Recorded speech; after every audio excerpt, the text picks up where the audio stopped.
Continúa el ébola tomando las primeras planas de los periódicos en casi todos los Estados Unidos. Lo que sucedió en Dallas, Texas, tiene preocupado al resto del país. Algunos creen que con muchísima razón. En estos momentos en Miami se ha dado a conocer la presencia de un niño en el Jackson. Se le ha hecho las pruebas y han dado negativo. De todas maneras, el hospital está haciendo conferencia de prensa, está dando a conocer su plan de emergencia y nosotros estamos siguiendo esa noticia. Por otra parte, se está intensificando la ofensiva de ISIS en contra de Bagdad. Están a punto, algunos creen, ya de empezar a atacar la ciudad. Hay morteros cayendo sobre la zona verde de la capital iraquí y por otra parte están a punto de tomar una de las principales ciudades sirias en la frontera con Turquía. Kobani ya está siendo asediada. Algunos creen que puede caer en cualquier momento. Todo eso y mucho más aquí en Prohibido Callarse.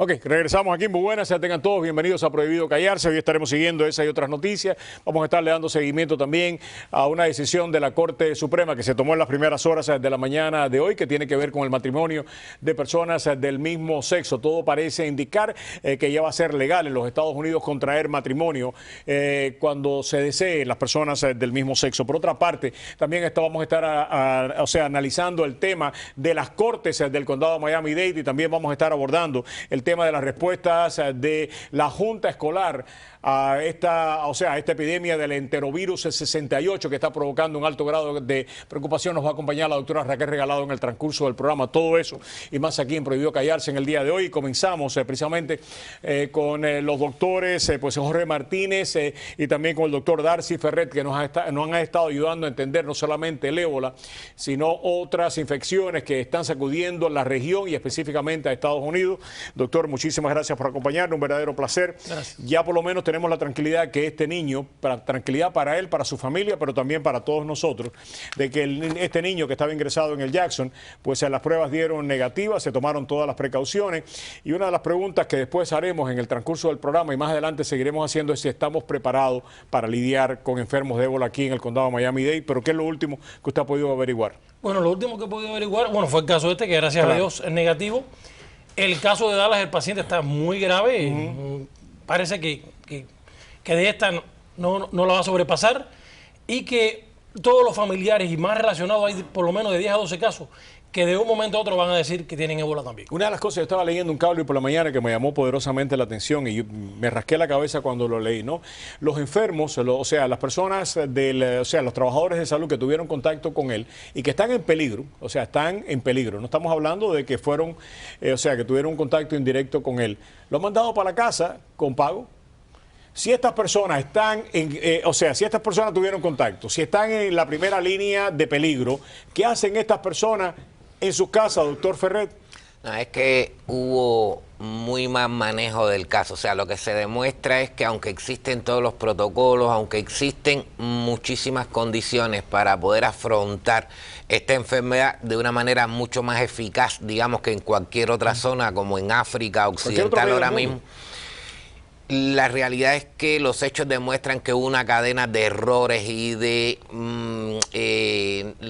no seguimiento de los protocolos existentes que ha llevado a que haya entonces la situación sea mucho más seria. Digamos, en este caso, la desinfección de los lugares donde estuvo este paciente no se realizó de la manera adecuada. Hubo manipulación ahí de lugares donde donde debe haber estado en contacto con secreciones, con fluidos de este enfermo y ahora eso tiene entre comillas la aparición de otros casos. ¿Cómo este camarógrafo de la CNBC que se contagió, doctor Martínez? Por lo que él no tuvo contacto con ningún paciente de ébola y sin embargo se contagia. Estuvo protegido todo el tiempo. Estuvo protegido. Yo sigo pensando y siempre lo he dicho que hay una cepa del ébola que es aeróbica.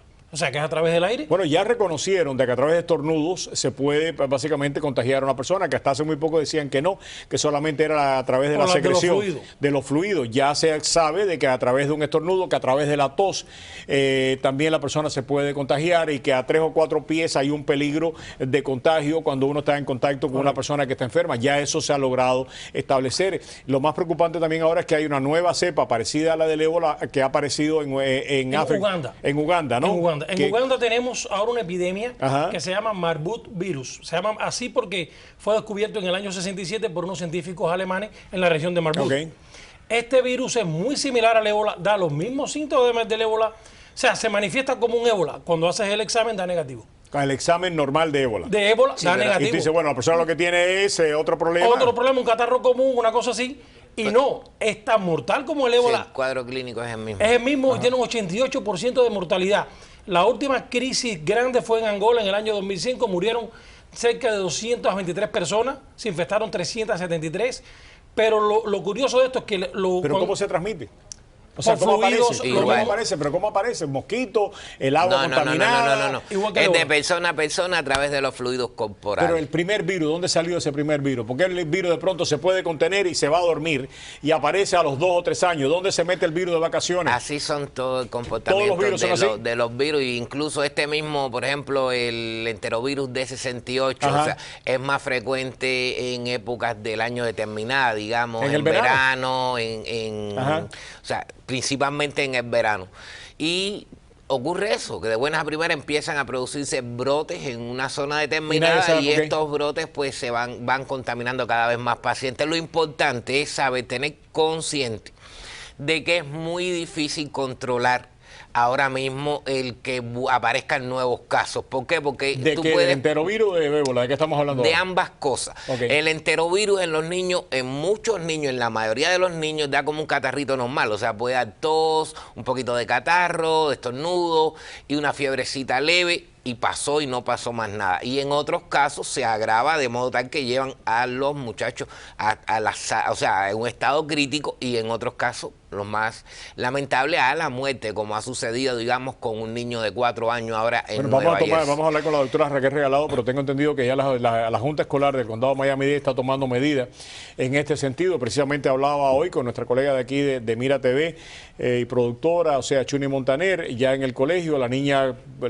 o sea, se sabe que los niños que están siendo afectados por catarrito lo están mandando de vuelta para la casa. Hay que ver esto desde dos posiciones. O sea, una es la política de las autoridades sanitarias y las autoridades del gobierno en todos estos casos, llámese ébola, llámese chikungunya, dengue, todo este tipo de infecciones. La voluntad que hay de las autoridades sanitarias y de las autoridades del gobierno de implementar programas que existen también, como este caso específico, es un niñito con fiebre en una escuela, los maestros rápido lo mandan para la casa. Si tiene catarro y está, como dice comúnmente, se está moqueando, mándalo para la casa, porque los niños, pero los niños no limpian, se limpian la nariz normalmente, se limpian la nariz con la mano y después no se van a lavar inmediatamente, tocan con esa mano a los demás niños, y ahí es donde está la infección. O sea, si un niño está así en estos momentos, lo que deben hacer, a mi juicio, vamos a hablar con ella en solamente unos minutos, a llamar a la familia y decirle, lleve el niño para la casa. Sí, pero la otra parte de estas medidas es la familia. Si tiene un niño con fiebrecita, con catarro, es no mandarlo a la escuela. La cuestión es que, mi querido Darcy, en muchas ocasiones, o sea, si no lo manda a la escuela, tiene que quedarse uno de los padres y puede perder el trabajo. No es que pierda el sueldo del día, es que lo pueden botar del trabajo si te termina faltando. O sea, es un caso serio. O sea, una de las cosas que estábamos hablando y quisiera abordar con ustedes, lo decía hoy en el programa de radio por la mañana, es lo que está sucediendo entre Venezuela y Cuba. En Cuba, la noticia es que uno de los equipos deportivos, Granma, de pelota, ha tenido que cancelar varios juegos precisamente porque hay un brote de diarreico. De que se estima de que dos de los peloteros tienen cólera. Hasta ahora no se ha podido comprobar oficialmente. Sí, lo confirmaron el diagnóstico de que 2 de los peloteros tenían cólera. O sea, tenían un diagnóstico confirmado y después le dieron marcha atrás y trataron de barajar la cosa. Ahora ustedes como médicos, si yo voy a Cuba y tengo contacto con una persona que tenga cólera y vengo para acá, ¿puedo venir enfermo de cólera y esto puede de alguna manera contagiar a otras personas? Aquí, mira, Estados Unidos es muy difícil que el cólera se propague como se propaga en Cuba o en cualquier otro país. Ok. Vuelvo a explicar, las condiciones sanitarias aquí son Pero diferentes. potencialmente puedo hacerlo. Si comes o tomas algo que tiene Vibrio del cólera, sí. Pero si yo tengo cólera y yo llego aquí y alguien toma agua de donde yo tomé, ¿puedo contaminarlo? Puedes contaminar a otras personas, y porque puede que incluso tú viajes de manera asintomática en el periodo todavía en que no se ha manifestado la enfermedad. Llegas y si no hay medidas extremas, uno muchas veces pone las manos en la mesa y después con esa, sin lavarse las manos, llega y coge un pedacito de pan o una fruta y se la lleva a la boca. Y ya tú, si esa superficie, no sé, tuvo contacto con alguien que es portador de cólera, que es portador de cualquier tipo de enfermedad infecciosa de esta, pues tú te estás te estás infectando a partir de ese. ¿Cuán extendido está el cólera en Cuba, doctor? Bastante, en toda la isla. ¿En toda la isla? En toda la isla. Se pensaba que era más en la región oriental, pero se sabe de casos ya de Pinar del Río, se sabe de casos en La Habana. ¿Y cuál es el vector? Vibrio cólerae. El Vibrio cólerae. ¿Pero dónde vive?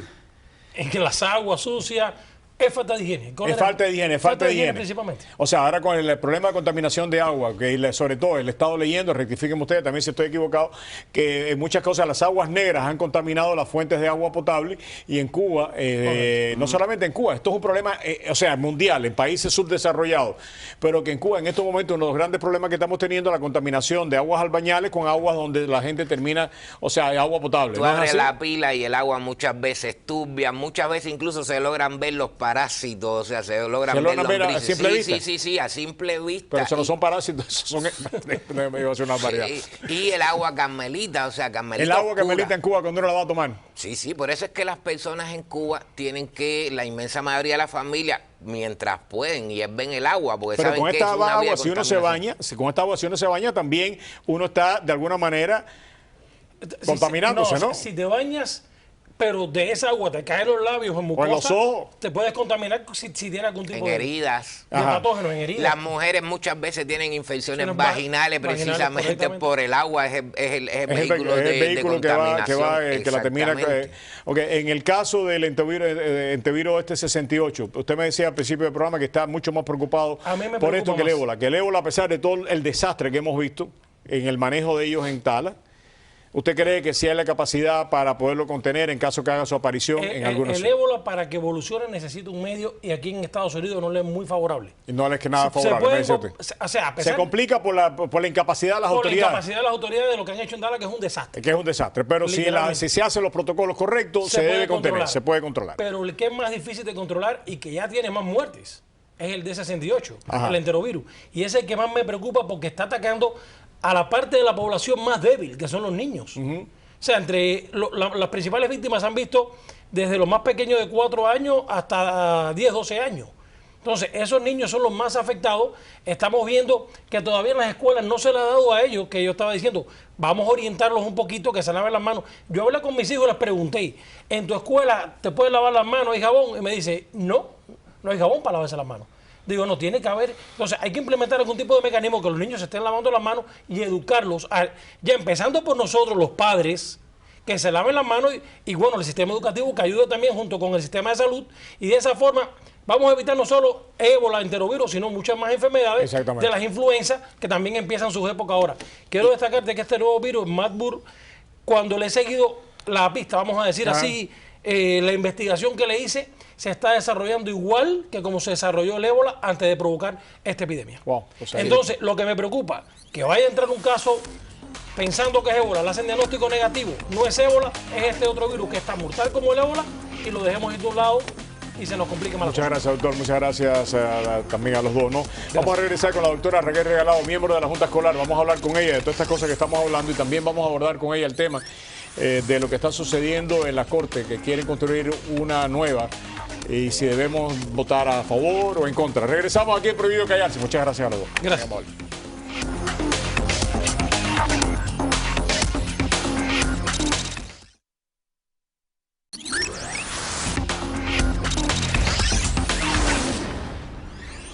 Ok, ya regresamos acá. Como le habíamos dicho, tenemos a la doctora Raquel Regalado con nosotros. Vamos a abordar con ella en solamente unos minutos el tema de la Corte, si debemos de construir una nueva o no, qué está pasando con eso. Tengo que decir que en este segmento se ha tratado por todos los medios de tratar de lograr de que una de los representantes de las personas que creen que debemos de aprobar la emisión de bonos de casi 400 millones estuviera presente para conversar con nosotros, con la doctora Regalado, acerca de este tema y poderle ofrecer a ustedes las dos visiones de un análisis que yo creo que es tremendamente importante para nosotros. Lamentablemente no hemos podido lograr que ninguna de estas personas viniera, a pesar de lo que estamos tratando de lograr, que alguno de ellos esté presente aquí desde el jueves pasado. Tuvimos varios. No quieren estar contigo. No quieren, es algo personal ahora. ¿Es contigo personal? Antes de entrar en eso, Raquel, Sí. Quisiera abordar el tema que estábamos abordando en el segmento anterior del enterovirus 68.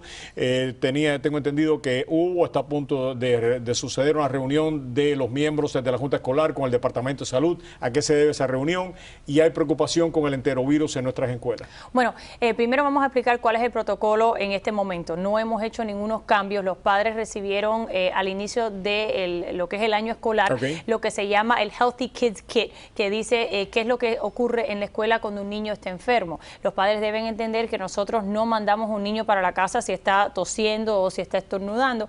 Por eso es que una de las cosas que se le piden a todos los padres cuando empieza el año escolar son Kleenex y Purell para que eso esté disponible en la escuela. Ahora, el protocolo que existe en este momento es que si el niño está enfermo y no puede participar en la clase, se le lleva a la oficina y se llama a los padres. Estamos hablando en este momento con el Departamento de Salud y lo que estamos haciendo es cuando los niños los vemos que están tosiendo o estamos creando una lista de 10 diferentes cosas en las cuales, y se la vamos a mandar a los padres esta semana, si los niños tienen alguna de esas cosas que están en esa lista, lo vamos a separar de la clase, llamar al Departamento de Salud y entonces esperar que ellos nos digan qué es lo que debemos hacer. Nosotros tenemos 180 escuelas que tienen clínicas y esos niños van a estar en las clínicas. En las escuelas que no hay clínicas estamos separando un cuarto donde vamos a poder aislar a esos niños, pero antes de hacer eso vamos a mandar la información para la casa, los padres van a recibirlo por el Connected, van a estar recibiendo mensajes por el celular y textos sobre lo que ellos deben esperar en las próximas semanas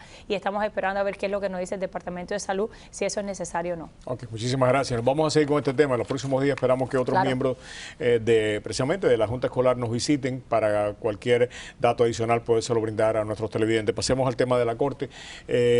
Usted desde el primer momento ha señalado la necesidad de lidiar con el tema de las Cortes. Yo creo que todos estamos de acuerdo de que las Cortes están en un estado bastante deplorable y que hay que lidiar con eso y que nosotros como condado tenemos la obligación por estatuto de arreglar esas Cortes. La cuestión es ¿cómo lo hacemos?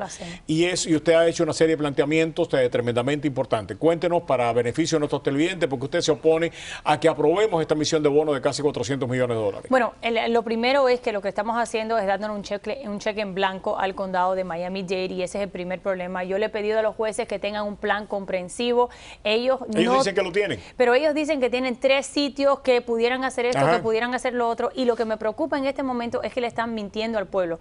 Si vas al sitio de website de ellos dicen que existe un comité que va a ver cómo se gasta ese dinero. Ese comité no existe. Se ha hablado de que se pudiera crear, pero lo que las personas tienen que entender es los jueces están diciendo una cosa, pero el que manda aquí es la comisión del condado de Miami-Dade. Y por eso yo le he dicho a las personas que cuando reciban la propaganda, que los jueces y los abogados han recaudado 1.5 millones de dólares en este mes para hacer esa propaganda, y cuando reciban la propaganda de Cielito Lindo, en vez de que le dé lástima, ¿no? Y piensen, bueno, vamos a darle este dinero para arreglar Cielito Lindo, deben entender que primero el dinero no se va a usar para arreglar Cielito Lindo. El plan es abandonar Cielito Lindo y dejar... Sin ningún plan alternativo de qué vamos a hacer con Cielito Lindo cuando nos vayamos de allí. Ese no es el problema de ellos, ellos no quieren hablar de ese tema.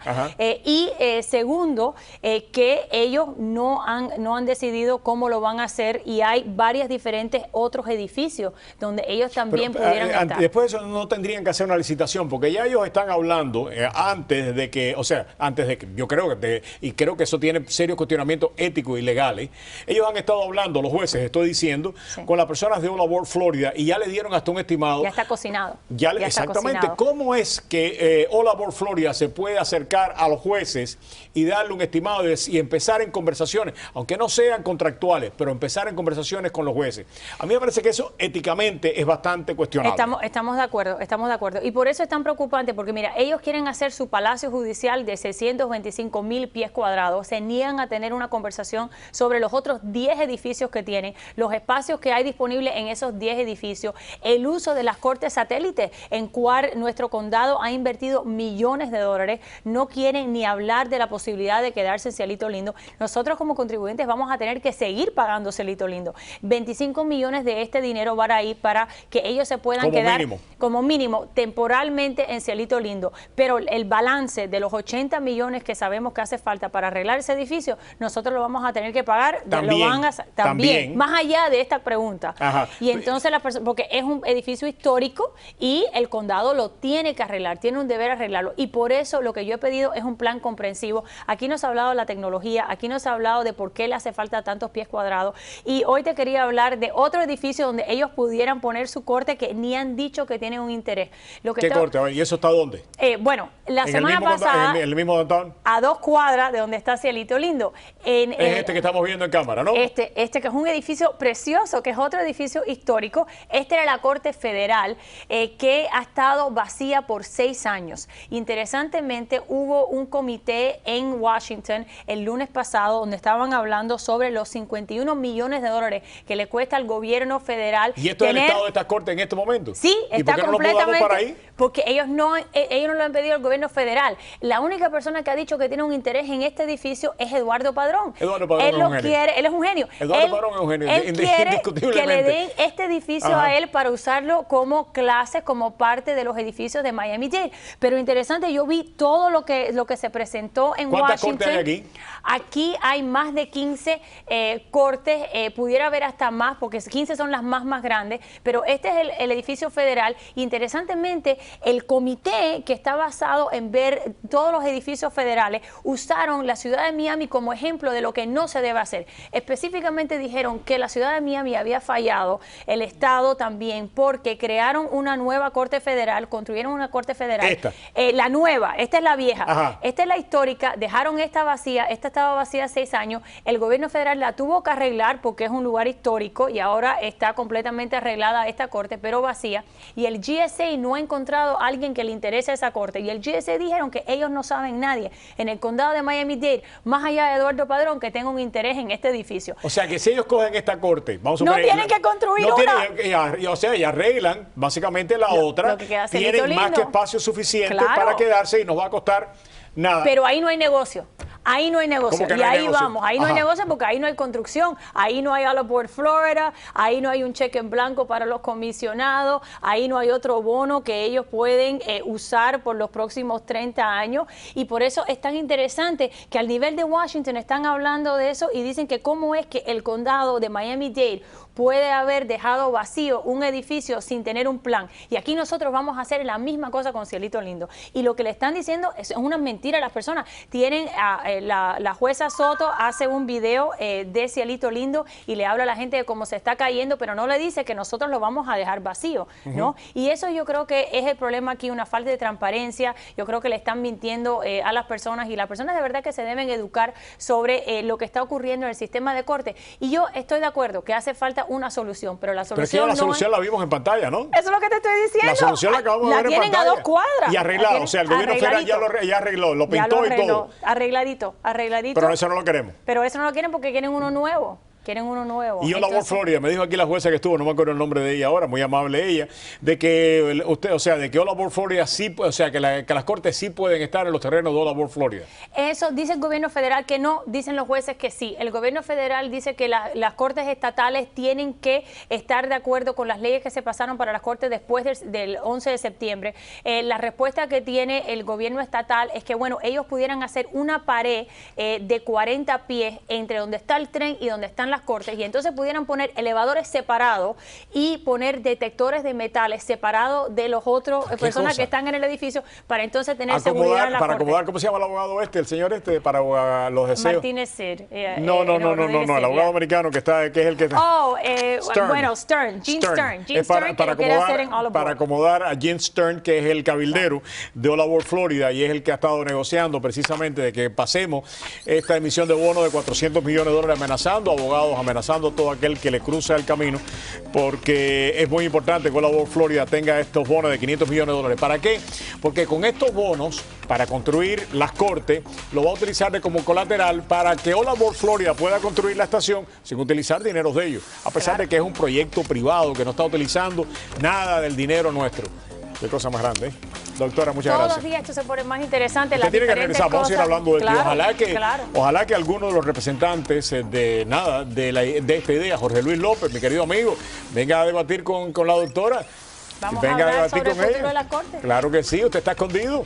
Regresamos en solamente unos minutos con el futuro de Isi, que si es así no está escondido, está por ahí andando. En cualquier momento llega a Miami. Gracias, doctora, muy amable.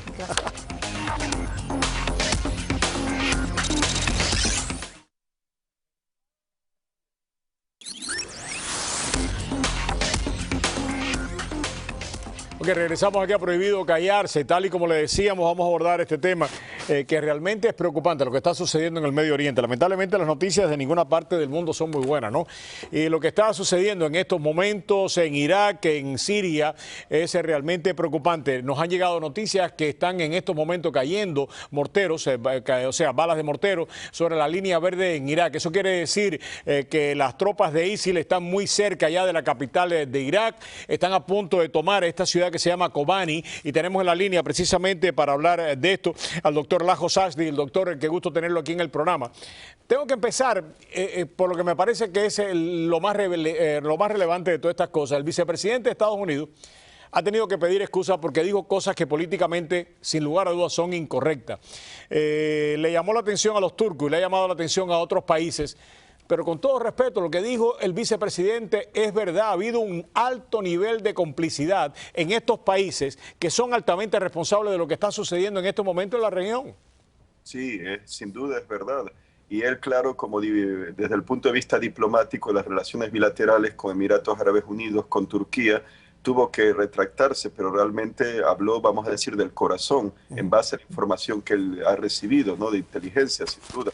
Y bueno, en este sentido, la BBC dio informes en el cual uno era el servicio persa de la BBC, pero traducido al inglés era la historia, que habían vehículos, autobuses llenos de individuos que, según los testigos de la frontera turco-siria, eran yihadistas, que del lado turco iban escoltados por camiones y vehículos blindados del ejército turco hacia la frontera con Siria para de ahí y cruzar hacia Siria. Y otra noticia también de la BBC era que un peshmerga, un combatiente kurdo, que estaba siendo atendido en un hospital del lado turco de la frontera, pues vio que había igual número de peshmergas atendidos por los turcos, heridos, no en combate, que miembros del Estado Islámico, atendidos en el mismo hospital por los turcos, lo cual apunta a una colusión, una colaboración. Esto no es un accidente. Si el Estado Islámico es lo fuerte que es porque hay países como Turquía, Arabia Saudita, Qatar, se ha hablado también, y probablemente también Emiratos Árabes Unidos, que han estado dándoles apoyo económico, como probablemente también armamento y equipo. Total y completamente de acuerdo. Por eso me parece que es tan sensato en estos momentos, pues la política se está llevando a cabo. No, si estos países no se involucran verticalmente en contra de la guerra con ISIL, la participación de nuestras tropas en este conflicto lo único que haría sería lastrar nuestra capacidad militar, agotar nuestro tesoro y básicamente contaminarnos de tal manera que haría imposible nuestra presencia de una manera, yo creo, vibrante en esta región y en otras partes del mundo. Turquía tiene que reaccionar, y si Turquía no reacciona, doctor, no hay país en el área que pueda contener a ISIL, sobre todo cuando estamos viendo esta noticia, están cayendo morteros sobre Bagdad. Esto es preocupante. Sí, no, por supuesto, porque también andan los de ISIS, los del Estado Islámico, en pos de capturar Bagdad. Y ahí pues habrá que ver la lealtad de los iraquíes árabes suníes hacia el gobierno iraquí, que ya saben que está dominado por los árabes chiitas. Y claro, esta guerra de Estado Islámico contra el gobierno iraquí es realmente una guerra religiosa entre árabes suníes contra árabes chiitas. Y ahí pues esperemos, ¿no?, que el gobierno iraquí logre contener, aunque ya se ha visto la falta de calidad de sus tropas. Hubo, por ejemplo, creo que hace 2 semanas, que 500 soldados iraquíes fueron, de 500, solo 30 sobrevivieron, y los que tomaron prisioneros, los del Estado Islámico, los decapitaron, los mataron, solo 30 sobrevivieron.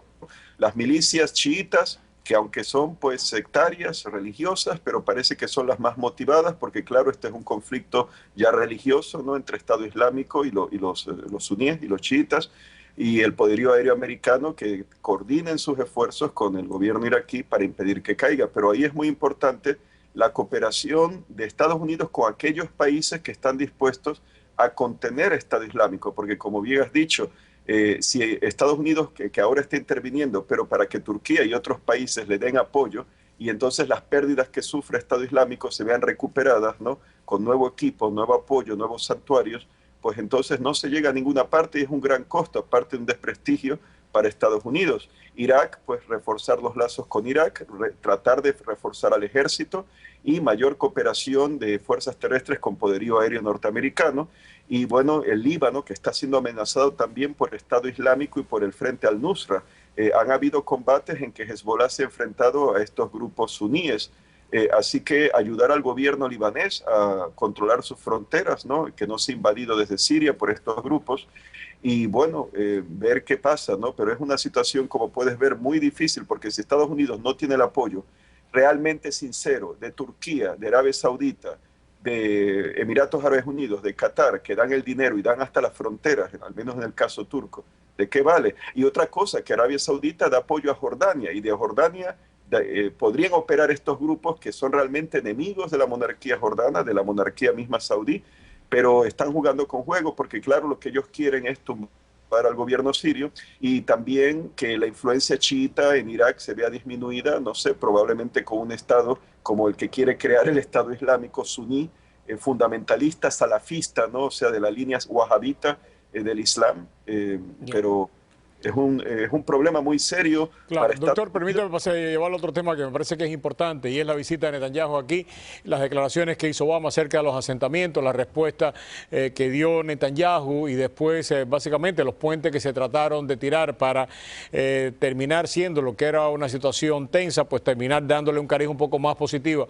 ¿Siguió usted la noticia y qué conclusiones ha hecho de esta reunión de Obama con Netanyahu, de los nuevos asentamientos y de la crítica muy fuerte que hizo el presidente acerca de estos asentamientos? Bueno, sí, claro, aquí vemos una situación en la cual el gobierno de Benjamín Netanyahu, por promesas electorales, pues quiere la expansión de los asentamientos, que es una política pues tradicional, por ejemplo, del partido actual dominante de la coalición, el Likud, y es una continuación de esa política. Entonces, claro, el presidente Barack Obama se opone a esto porque lo considera como que afecta las posibilidades de un plan de paz duradero y de 2 estados, ¿no?, la idea de 2 estados, Israel y Palestina, conviviendo juntos, pero conviene que, dejando todas las asperezas y roces diplomáticos, las 2 partes se pongan de acuerdo, porque esto del Estado Islámico es muy serio.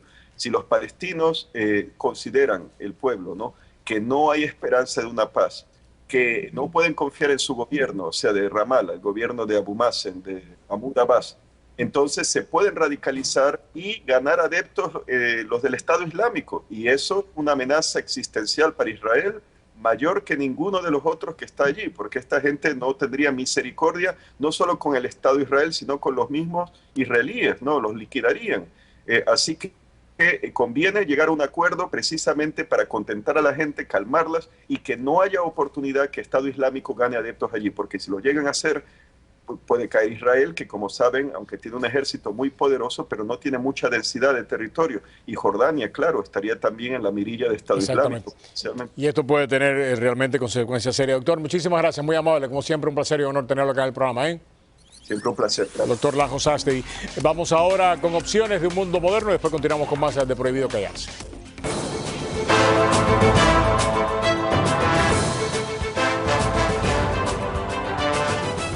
Bien, Bien, regresamos acá con Opciones de un Mundo Moderno. Tenemos a José Aponte en el día de hoy con nosotros. Mi querido José, ¿cómo está usted? Todo bien, gracias, Roberto. Qué bueno, me acaba de preguntar uno de nuestros técnicos qué es lo que, básicamente, qué es lo que son las células madres.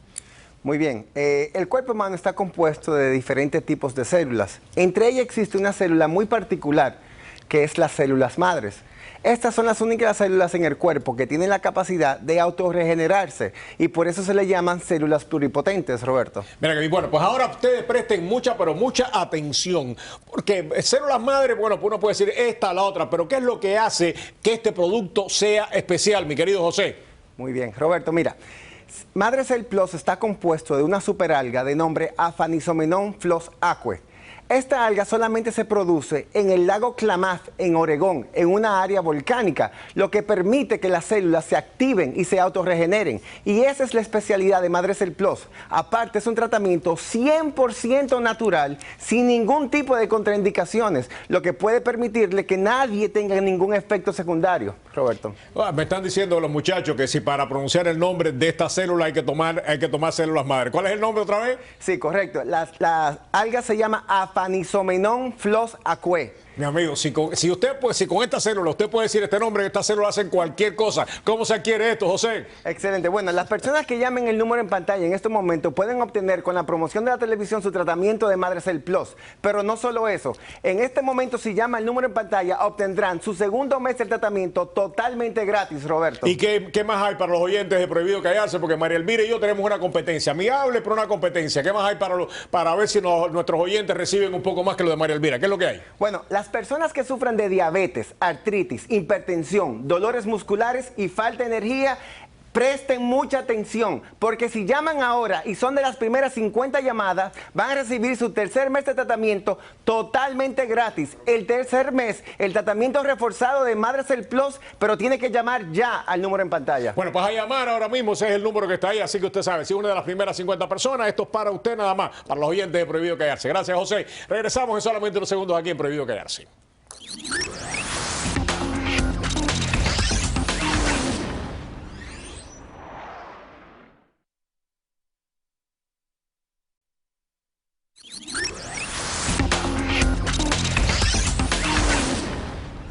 Ok, la Corte Suprema tomó una decisión en la mañana de hoy que algunos consideran que puede ser básicamente un parteaguas en materia de matrimonios de personas del mismo sexo. Tenemos precisamente para analizar qué fue lo que decidió la Corte Suprema y cuáles son sus implicaciones, no solamente aquí en nuestro estado, sino en el resto del país. Tenemos con nosotros pues al doctor Michael Góngora, fue comisionado de Miami Beach y es un experto en el tema. También tenemos a Eladio Armesto, para nosotros, o sea, activista comunitario, activista de derechos humanos. Para nosotros es un placer darle la bienvenida a los dos. Empecemos por Góngora. ¿Qué es lo que decidió la Corte Suprema en el día de hoy y cómo afecta esto al matrimonio de personas del mismo sexo? Bueno, la Corte Suprema decidió no escuchar las apelaciones de 6 estados distintos. Así que el resultado es que en estos 6 estados... ¿Qué es lo que estaban apelando estos estados? Eran Colorado. No, ¿qué es lo que estaban apelando? Estaban apelando. ¿Qué es lo que quería que decidiera la Corte Suprema? Querían que la Corte Suprema decidiera si es legal o no el matrimonio entre dos personas del mismo sexo. Esos 6 estados ya habían decidido jueces de apelación que era legal a dos personas del mismo sexo casarse o que no era constitucional evitarlo. Así que para esos 6 estados ahora es legal, pero aparte de eso hay 5 estados más que caen en el mismo distrito de apelaciones. Así que esa decisión de la Corte Suprema, no escuchar la decisión, implica que ahora hay 11 estados más donde personas del mismo sexo se pueden casar. En total en este país ha llegado a 30 estados distintos donde es legal. Ahora, para el estado donde vivimos nosotros, en Florida, el impacto de esta decisión es poco. Explícame tu punto de vista en este tema, Eladio. Básicamente, lo que dijo Michael está correcto. La Corte Suprema ha convalidado un golpe de Estado en estos estados por parte de los jueces federales. ¿Por qué dice un golpe de Estado? Porque el pueblo había aprobado que el matrimonio fuera de personas del mismo sexo, nada más. El pueblo había votado para reconocer exclusivamente el matrimonio como la unión entre un esposo y una esposa. Exactamente, eso es lo que se estaba decidiendo. Esposo y esposo o esposa y esposa. Entonces, en estos estados, ¿dónde? En esos estados, jueces federales violaron el derecho de votar de los ciudadanos de esos estados, derrocaron la constitución estatal de esos estados. Los funcionarios electos de esos estados apelaron a la Corte Suprema, y porque en la Corte Suprema en este momento los izquierdistas, los anticristianos están en la mayoría y los conservadores están en la minoría, no se pudo aprobar la aceptación de esa apelación por parte de la Corte Suprema. Al no aceptarse la apelación, las imposiciones, las decisiones de esos jueces federales que le violaron los derechos civiles y los derechos a votar a las personas que viven en esos estados va a permanecer.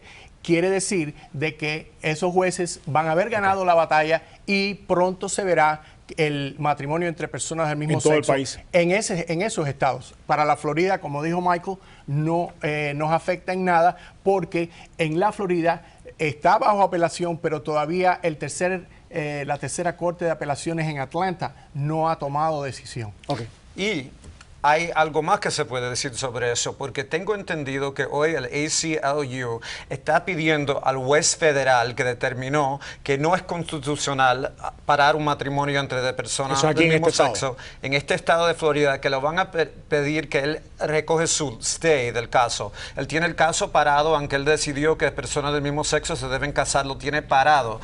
El ACLU y los abogados de estas parejas homosexuales van a ir a pedirle que levanta su parada de esa decisión. ¿Qué ha hecho Pam Bondi en este caso? Porque tengo entendido que primero dijo que iba a apelar, después dejó que el stay del juez básicamente, pasara el tiempo que el juez le había dado para que apelara, después dijo que iba a apelar. ¿Qué ha pasado con Pam Bondi en este caso? Ha apelado a la tercera Corte de Apelaciones Federal. Sí. Y lo que está sucediendo es que la ACLU, el American Civil Liberties Union, ha lanzado una guerra frontal contra los derechos de los votantes y quiere acabar con la democracia en este país, porque esto es nada más y nada menos que el linchamiento judicial de los votantes de la Florida. Antiguamente el Ku Klux Klan, vestido de blanco, linchaban a los que iban a votar, a los negros que iban a votar desde una mata o de un poste de la luz. Hoy en día los jueces vestidos de negro están linchando a esos votantes y socavando la democracia, porque en la decisión de Estados Unidos contra Windsor, que fue la decisión del año pasado, la Corte dijo claramente que el matrimonio no era un tema de derecho constitucional, sino un tema de política pública que los estados tienen derecho a decidir. Dos cosas más. Primero que todo, este argumento que ha hecho mi amigo Eladio lo hicieron en los 60, cuando el matrimonio entre personas de color y personas blancas era ilegal, y ese argumento no funcionó en los años 60, y ese argumento se está usando hoy en día para tratar de prohibir matrimonio entre personas del mismo sexo. Segundo, Pam Bondi y el gobernador Scott tienen el poder de parar todo este juego. Si ellos deciden no apelar estos casos más, el caso para. Eso ha ocurrido en muchos estados donde los jueces han determinado esto. El gobernador del estado ha dicho, no voy a apelar esta decisión. Y lo hizo el gobernador Crist cuando era un gobernador republicano. En esos tiempos, cuando era ilegal la adopción de niños entre parejas gay. Pero en este momento se puede adoptar niños a una pareja gay, sin embargo no se puede casar. ¿Es así o no? Exacto. Que eso a mí me parece que no tiene sentido, ¿no? Lo que es irracional e injusto es tratar de comparar a un hombre y una mujer de razas distintas a dos hombres o dos mujeres. Un hombre y una mujer, sea de cual sea la raza, son esposo y esposa. Y el matrimonio es la unión entre un esposo y una esposa. Luego entonces, dos esposos o dos esposas no equivalen un esposo y una esposa. Déjame más que para hablar para beneficio de los televidentes. Cuando Eladio dice que se ha eliminado el derecho de los votantes, es que nosotros básicamente aquí hubo una votación y se impuso en la Constitución del Estado que el matrimonio fuera entre personas de sexos diferentes, o sea, entre una mujer y un hombre en heterosexuales, ¿no? Lo que Eladio está diciendo es que la Corte ha ignorado el deseo de los votantes que aquí en la Florida decidieron poner en su Constitución eso, y ha sucedido lo mismo en otros estados de la nación, donde la Constitución de esos estados reflejaba lo que estoy diciendo, y es lo que acaba de decir básicamente en el día de hoy la Corte Suprema, de que no es constitucional. ¿Es así o no? Es verdad, pero lo único diferente es que hay 5 5 jueces en el condado de Miami-Dade, Broward, Palm Beach, Monroe y Hillsborough County. 5 condados, 5 jueces distintos han decidido que bloquear el matrimonio entre personas del mismo sexo no es constitucional. Ahora la decisión está en las manos de las Cortes de Apelación o están en las manos de... Porque ahora esto regresa a la Corte de Apelación. La Corte de Apelación del Estado de Florida. Ya, porque ya en la decisión de la Corte Suprema sí tiene que ver con la quinta, o sea, con estos estados que habíamos mencionado anteriormente. Exacto. Y ya esto sí es irreversible. Ya en esos estados las personas del mismo sexo se pueden casar y es legal, punto, ¿no? Correcto. Y eso es... Y ahí hay 11 estados ya. 30. 30 estados. Bueno, habían 11 estados más 19 son 30. Okay. Habían 19 antes de hoy, pero ahora con la decisión de la Corte Suprema, 11 estados más. Así que en 30 estados de este país dicen que es legal. Yo creo que este país va a llegar un problema cuando hay 30 estados de 50 que permiten matrimonio de personas del mismo sexo y 20 estados que no han decidido todavía. Yo creo que en este momento las Cortes de Apelación en Florida van a determinar, igual como han determinado los 5 jueces que ya han decidido. Pero entonces, si Pandy quiere seguir, va a seguir en la apelación. Correcto. Ella puede seguir hasta el nivel de la Corte Suprema o Pam Biondi, que está por elegirse en noviembre, o el gobernador Scott, que tiene elección en noviembre, puede dejar esto en la mesa. Uno pudiera considerar que si la Corte Suprema tomó esta decisión en otros estados, en el caso de Pondy tome la misma decisión. ¿Sería esto lo lógico o no? Claro que sí, okay. Pero independientemente de lo que usted piense sobre el matrimonio entre 2 hombres o 2 mujeres, el hecho es de que el matrimonio no es un tema de derecho constitucional. ¿Qué quiere decir eso? Que eso no está garantizado por la Constitución. Eso lo dijo la Corte Suprema en junio del año pasado. ¿Y eso qué implicaciones tiene eso? Bueno, que si el matrimonio no es un derecho constitucional, entonces es un tema de política pública que los estados y los ciudadanos tienen el derecho a decidir. Y cuando los estados y los ciudadanos han decidido este tema, para que un juez federal o del circuito venga y eche abajo esa decisión, quiere decir que está atacando los fundamentos de la democracia y el derecho a votar de todos esos ciudadanos. Es una violación de los derechos civiles. Los derechos civiles siempre se han decidido por las Cortes Federales. Desafortunadamente, a veces el mundo cambia más rápido que la opinión de los votantes. No solo eran los matrimonios entre personas de colores, pero había un momento cuando las mujeres no podían votar y la Corte decidieron que eso no era justo. Había momentos cuando personas de color no podían montarse en las mismas guaguas o tomar agua del mismo sitio donde lo tomaba una persona blanca. Y fueron los jueces que fueron los primeros a decir que eso no es justo. Yo creo que eso es lo que estamos viendo pasando ahora en el país. Pero la Corte Suprema en junio del año pasado ya decidió que esto no es un punto de derecho constitucional, sino que ¿Y por qué se hizo eso? Entonces toma esta decisión ahora. ¿Por qué? Porque no tienen en la Corte Suprema en este momento los votos suficientes para aceptar ese caso. Y los corruptos que están en la Corte Suprema, porque en la Corte Suprema hay por lo menos 5 corruptos, ellos han apoyado esta decisión para negarle, para violar los derechos de votar del pueblo. ¿Por qué lo hacen? Lo hacen porque son unos descarados y unos sinvergüenza, porque son unos corruptos. ¿Por qué los corruptos hacen las cosas que hacen? Porque son unos sinvergüenza y son unos descarados. ¿En qué va a cambiar la naturaleza del país? Lo que va a hacer es que va a llevar este país al abismo, porque va a llevar este país a una crisis donde las personas decentes van a tener que tirarse a las calles y exigir los derechos como se exigieron en las marchas de derechos civiles de los 1960, porque los jueces están violando los derechos del pueblo por su corrupción. Lo que no entiendo de este argumento es si los jueces de la Corte Suprema quisieran legalizar matrimonio entre personas del mismo sexo, pudieran haber tomado el caso y lo pudieran haber decidido. En negar la apelación lo vuelven a enviar para el Estado. Se me acabó el tiempo casi, pero 5 segundos para ti. Si lo que hubieran querido hacer en junio del año pasado, lo hubieran aceptado. Y los jueces el año pasado dijeron que el matrimonio entre 2 personas no es derecho constitucional. Gracias, Ladio. Gracias también a Michael. Un debate civilizado, muy civilizado y además yo creo muy instructivo para todos. Muchas gracias. Muy amable a los dos. Regresamos aquí en Prohibido Callarse.